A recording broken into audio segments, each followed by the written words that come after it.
Desire. A beggar knocks on the door of an emperor. It is early morning. The emperor was coming out for a morning walk in his beautiful garden.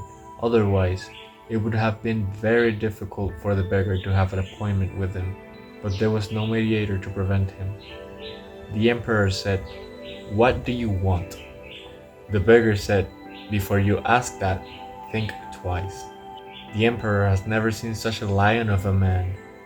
He has fought wars, has won victories, has made it clear that nobody is more powerful than him, but suddenly this beggar says to him, "Think twice of what you're saying, because you may not be able to fulfill it." The king said, "Don't be worried, that is my concern. You ask what you want, it will be done." The beggar said, "You see my beggar bowl? I want it to be filled. It does not matter with what, the only condition is that it should be filled. It should be full. You can still say no, but if you say yes, then you are taking a risk." The emperor laughed. Just a beggar's bowl. And he is being given a warning? He told his premier to fill the beggar's bowl with diamonds, so that this beggar would know who he was asking. The beggar again said, "Think twice." And soon it became apparent that the beggar was right, because the moment the diamonds were poured into the begging bowl, they simply disappeared. The word began to spread like a wildfire in the capital. Thousands of people arrived to watch. When the precious stones were finished, the king said, "Bring out the gold and silver, everything. My whole kingdom, my whole integrity is being challenged." But by the evening, everything had disappeared, and there were only two beggars left.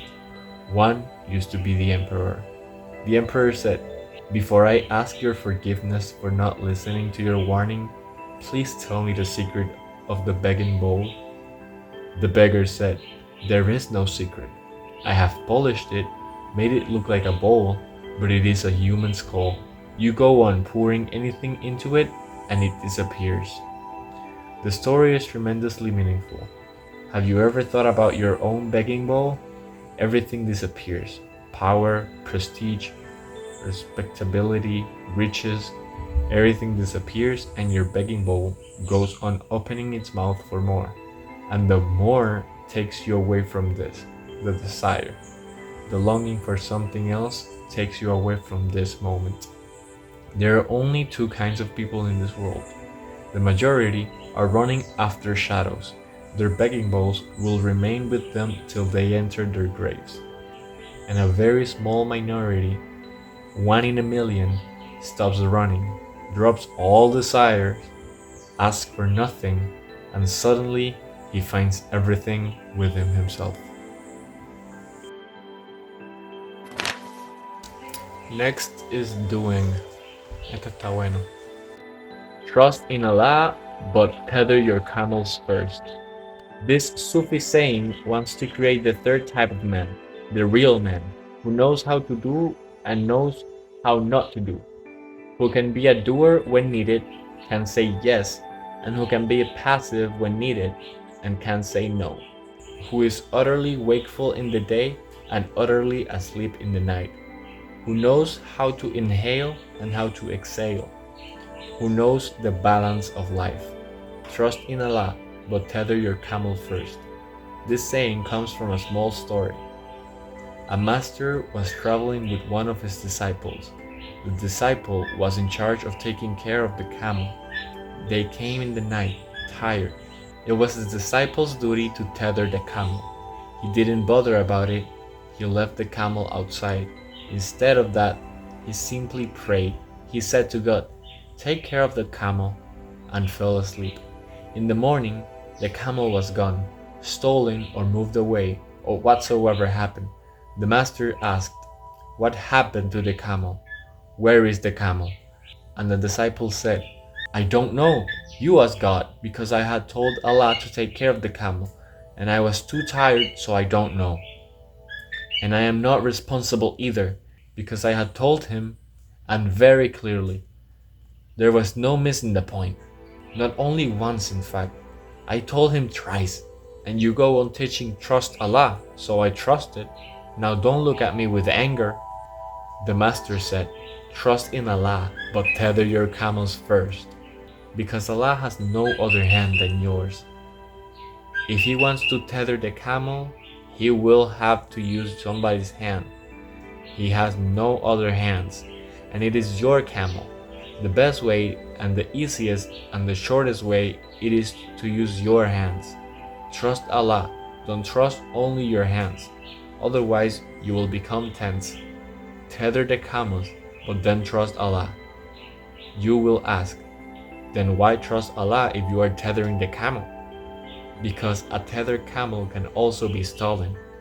You do whatsoever you can do. That does not make the result certain. There is no guarantee. So you do whatsoever you can, and then whatsoever happens, accept it. This is the meaning of tether the camel. Do whatever is possible for you to do. Don't shrink your responsibilities, and then if nothing happens or something goes wrong, trust Allah. Then He knows best. Then maybe it is right for us to travel without the camel. It is very easy to trust Allah and be lazy. It is very easy not to trust Allah and be a doer. The third type of man is difficult, to trust Allah and yet remain a doer. But now you are only instrumental. God is the real doer. You are just instruments in His hands. No mind. The ultimate and the impressible. Your inner being is nothing but the inner sky. The sky is empty, but it is the empty sky that holds all, the whole existence, the sun, the moon, the stars, the earth, the planets. It is the empty sky that gives space to all that is. It is the empty sky that is the background of all that exists. Things come and go and the sky remains the same. In exactly the same way, you have an inner sky. It is also empty. Clouds come and go, planets are born and disappear, stars arise and die, and the inner sky remains the same, untouched, untarnished, unscarred. We call that inner sky Sakshin, the witness, and that is the whole goal of meditation. Go in, enjoy the inner sky. Remember, whatsoever you can see, you are not it. You can see thoughts, then you are not thoughts. You can see feelings, then you are not your feelings. You can see your dreams, desires, memories, imaginations, projections, then you are not them. Go on eliminating all that you can see. Then one day, the tremendous moment arrives, the most significant moment of one's life, when there is nothing left to be rejected. All the seen has disappeared, and only the seer is there. That seer is the empty sky. To know it is to be fearless, and to know it is to be full of love. To know it is to be God. It is to be immortal. There is no way of contaminating the sky, of making impressions on it, marks on it. We can draw lines on water, but no sooner are the lines made than they disappear. Yet if lines are made on stone, they last for thousands of years. Lines just cannot be drawn on the sky, so there is no question for their disappearing. Please understand this difference. Lines cannot be drawn on the sky. I may move my finger across the sky. The finger passes, but the line is not drawn, and the question of the disappearance of the line simply does not arises. The day a person goes beyond the mind, when the consciousness transcends the mind, he experiences that. Like the sky, so far no marks or lines have ever been drawn on the soul. It is eternally pure, eternally enlightened. No pollution has ever happened to it. Worth. Lao Tzu was traveling with his disciples, and they came to a forest where hundreds of carpenters were cutting trees because a great palace was being built. Almost the whole forest had been cut, but one tree was standing there, a big tree with thousands of branches, so big that 10,000 people could sit under its shade. Lao Tzu asked his disciples to go and inquire why this tree had not been cut yet, when the whole forest had been cut and was deserted. The disciples went and they asked the carpenters, "Why have you not cut this tree?" The carpenters said, "This tree is absolutely useless. You cannot make anything out of it because every branch has so many knots in it. Nothing is straight. You cannot make pillars out of it. You cannot make furniture out of it. You cannot use it as fuel because the smoke is so dangerous to the eyes you almost go blind. This tree is absolutely useless. That's why." They came back. Lao Tzu laughed and said, "Be like the tree. If you want to survive in this world, be like this tree. Absolutely useless.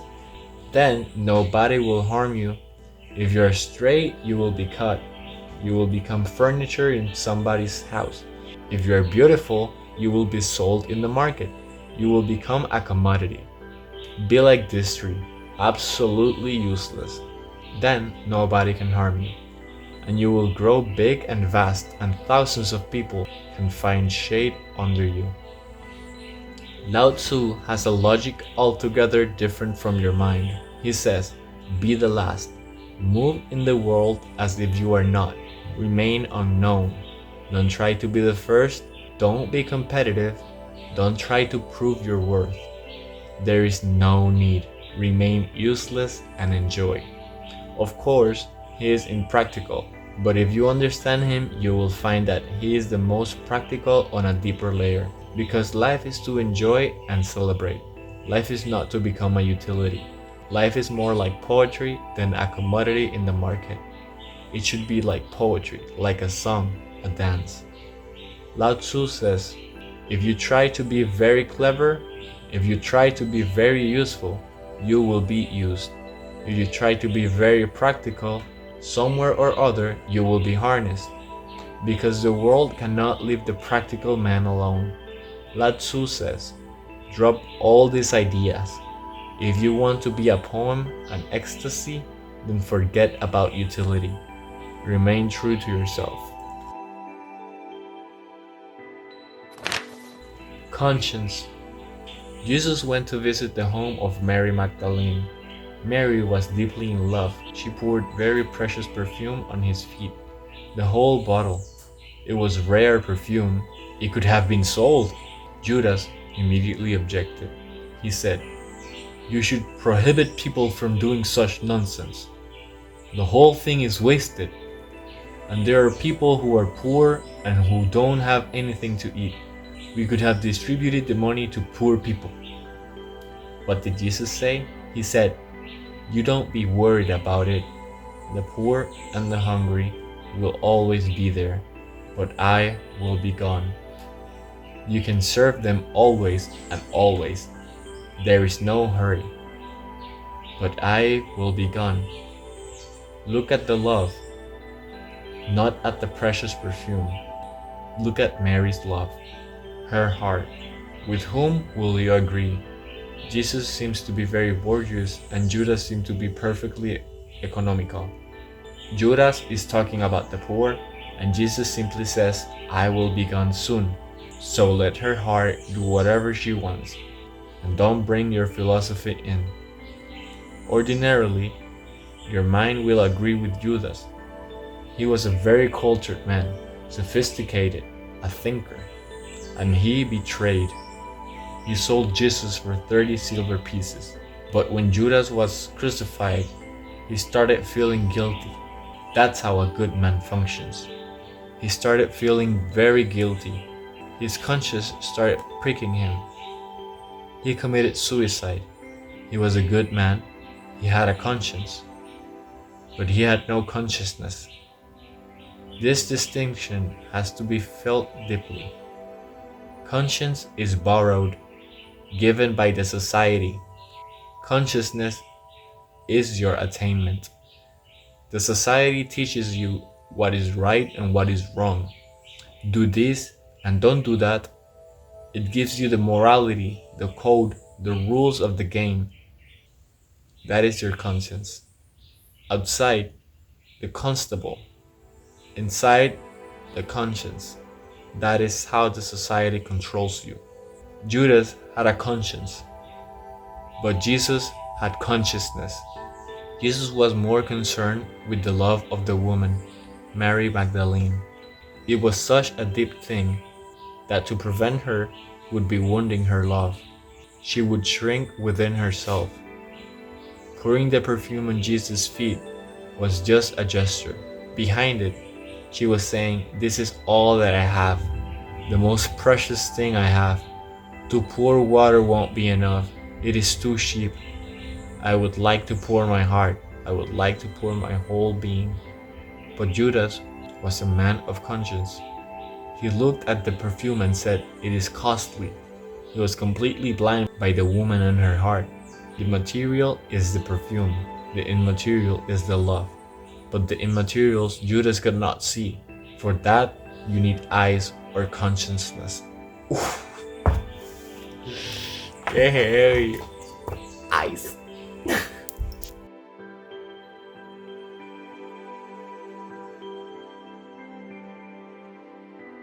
¿Sabes qué? Esta tirada de tarot me ayudó a entender un par de cositas sobre mí.